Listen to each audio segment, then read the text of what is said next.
In today's video, I'm going to teach you how to mute audio in Microsoft Teams. If you're in a Teams call or meeting and want to quickly stop your microphone from picking up sound, the process is very simple. Muting yourself is useful when you're not speaking, especially if there's background noise, typing, or conversations happening around you. It helps keep the meeting clear and professional for everyone involved. To begin, make sure you are already inside an active call or meeting in Microsoft Teams. Once the meeting window is open, look at your meeting controls.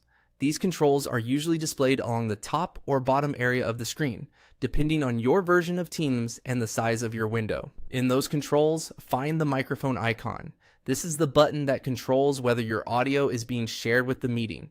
If your microphone is currently on, other participants may be able to hear you, along with any noise in your environment. Go ahead and click the microphone icon. As soon as you do, Teams will mute your audio.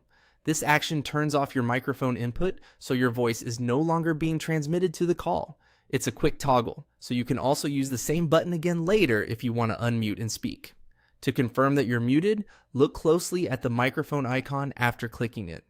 When you see a slash through the microphone symbol, that means your audio is muted. This visual indicator is the easiest way to check your status at a glance during a meeting.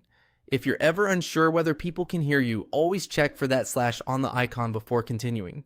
It's a good habit, especially in larger meetings or presentations where accidental background noise can be distracting. One helpful tip is to mute yourself whenever you're listening and not actively talking.